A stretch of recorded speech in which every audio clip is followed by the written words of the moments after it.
అంతేనా శ్రీనివాస్ గారు మీరేమంటారు? జగన్ గారు నిన్న దంచి కొట్టారు కదా, అనేక విషయాలు మాట్లాడారు. దాంట్లో ఈనాడు వాళ్ళు ఇప్పుడు మాబోటి వాళ్ళంతా బాధ్యతగా ఉండాలి. ఎక్కడన్నా ఒకటి అరా పొరపాటు జరిగితే ఎవరైనా ఒప్పుకుంటారు. రోజు అబద్ధాలు, రోజు చివరికి ఒక పెద్ద మా ముఖ్యమంత్రిగా పనిచేసిన వ్యక్తి ఈ టాయిలెట్ పేపర్ కంటే అధ్వానంగా వచ్చిందని పరిస్థితి తెచ్చుకోవడం ఎంత సిగ్గుచేటా కాదా?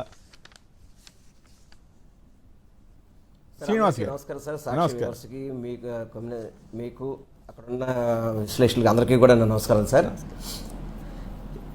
పత్రికా విలువలు పూర్తిగా కూడా కోల్పోయిన పేపర్లు ఏమున్నాయంటే ఈనాడు పేపరు, ఆంధ్రజ్యోతి, టీవీ5 ఇవన్నీ కూడా ఒక ఎజెండా మీద కేవలం జగన్మోహన్ రెడ్డి గారి మీద నిందలు వేయడం, చంద్రబాబుకి డబ్బా కొట్టడానికి తప్ప ఇది మీడియా అని చెప్పుకోవడానికి కూడా సిగ్గుచేటు సార్. ఎందుకంటే సార్ ప్రతి దాన్ని కూడా ఇప్పుడు దాదాపు సంవత్సరం అయిపోయింది ఈ ప్రభుత్వం వచ్చి సంవత్సరం అయిపోయింది. కొమ్మినేని రీసౌండ్ వస్తుంది సార్. రీసౌండ్ వస్తుందా? లేదు, మాకు బాగానే ఉందే. ఓకే, మా వాళ్ళు వెరిఫై చేస్తారు. మాట్లాడండి, దీని మీద సంక్షిప్తంగానే మాట్లాడండి.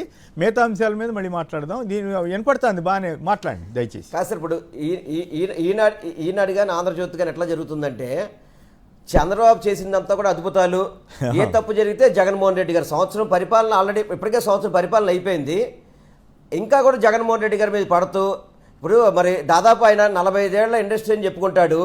ఇండస్ట్రీ చెప్పుకున్న వ్యక్తి ఆర్థిక వ్యవస్థ మీద ఆర్థిక వ్యవస్థ ఏముంటుందో తెలియనట్టుగా చెప్పే విధంగా మాట్లాడుతుంటాయి. ఆంధ్రజ్యోతి ఈనాడేమో డబ్బా కొడుతుంటాయి.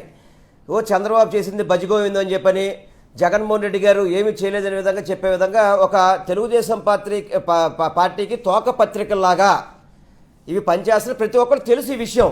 ఆల్రెడీ ప్రజలకు కూడా అంతా తెలిసిన విషయం. నిన్న నేను ఒక ఈనాడులో చిన్న ఆర్టికల్ చూశాను. ఏదో బుల్లెట్ ప్రూఫ్ కార్లు 10 కార్లు కొంటున్నారు, ఇంటెలిజెన్స్ వాళ్ళు చెప్తే కొన్నారండి. అదే జగన్మోహన్ రెడ్డి గారు గతంలో కొంటే కనుక ఈయన స్తోకులు అని చెప్పని. అదే కనుక ఇప్పుడు అమరావతిలో సెక్రటరేటు, అసెంబ్లీ మళ్ళీ కడతారు. అంటే దాదాపు 500 కోట్లు 600 కోట్లు నష్టం జరుగుతుంటే అది అక్కడ ఎవరికి కనబడదు. అవి ఎవరికి కనబడవు.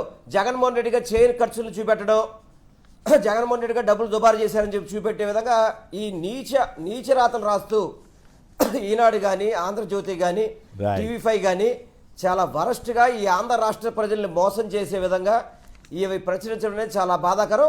ఈ ప్రజలు గమనిస్తున్నారు. ప్రజలు వీటిని పట్టించుకున్న పరిస్థితుల్లో ఉండలేరు సార్ ఈరోజు. రైట్. అంటే ఓవరాల్గా చూస్తే జగన్ గారు ఇంత చేసినా కూడా రామ్నాథ్ గారి కానీ శ్రీనివాస్ గారు చెబుతున్న ప్రకారం వీళ్ళకి ఆ సిగ్గు శరం అన్నీ వదిలేసి బట్టలోడ తీసి. నా పాయింట్ ఏంటంటే జగన్ గారి మీద కోపం ఉంటే ఉండొచ్చు, కానీ జగన్ గారి మీద కోపంతో మీరు బట్టలోడ తీసి తిరిగి ప్రజల్లో నవ్వులు పాలవుతున్నారు కదా నగ్నంగా.